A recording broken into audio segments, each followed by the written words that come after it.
Hey everybody, Joe Gilder with Home Studio Corner here, and I've been doing a lot of traveling lately, and hence the hotel room. But I've been still receiving a lot of questions via Ask Joe, and I'm not going to cover all of them today.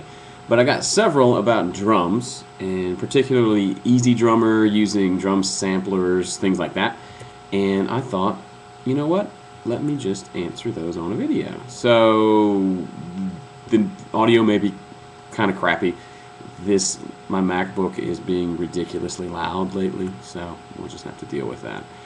First question is from Alan, and it says, "Hi Joe, I really hate to bother you, but I've spent the better part of the last 2 weeks looking with no success for info. I've got Pro Tools 9 on a PC, a 002, a Yamaha DT EXT3 drum kit, and a whole library of great drum samples that I'd like to be able to trigger with the drums. I know I can't import samples into Strike, so is there a better way for me to load and map out these samples for the drums to trigger?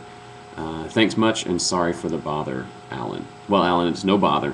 I'm sorry it's taken me a while to get back to you, but this is a good question. And these drum questions, a lot of them were brought up because I posted about how I programmed the drums on my last album, and whatever my next project is, I'm planning to use a real drummer, whether playing a kit like what Alan's doing and triggering drum samples, or an actual drum kit mic'd up and recorded.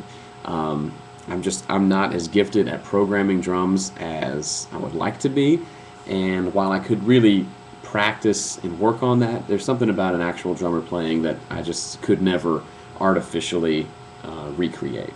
So that's where these questions are coming from, I think. But Alan, that's a great idea. I love the setup, and it should work really well for you.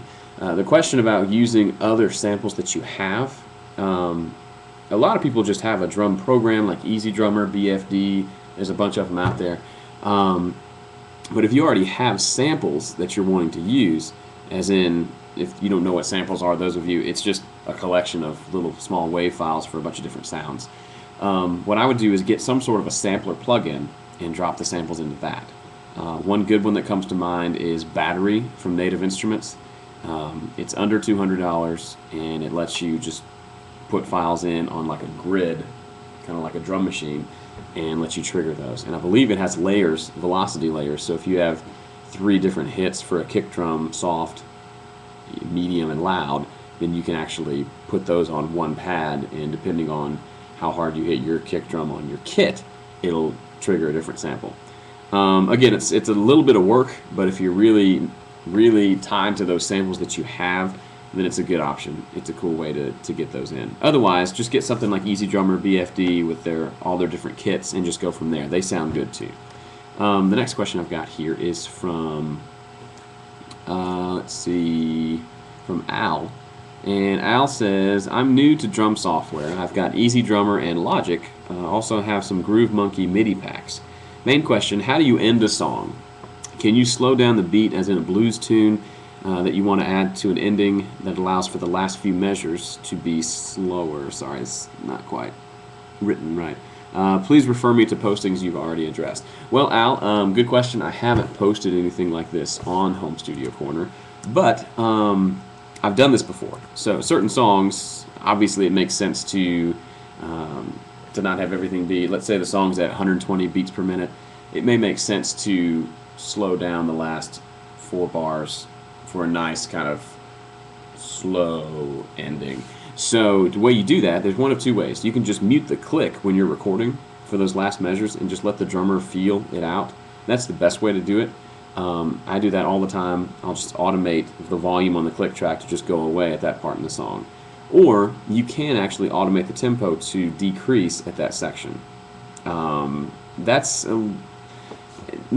probably not the best option, just because it's more of a feel thing than anything when you're doing that. So if you are automating that tempo down, you're losing the feel of how it feels to slow down, because it's probably not slowing down to one particular tempo. It's probably slowing a little more with each drum hit. And so I would just mute the click and have them play it whenever you get to that part of the song.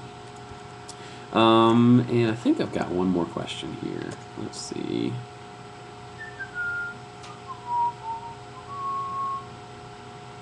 Tal.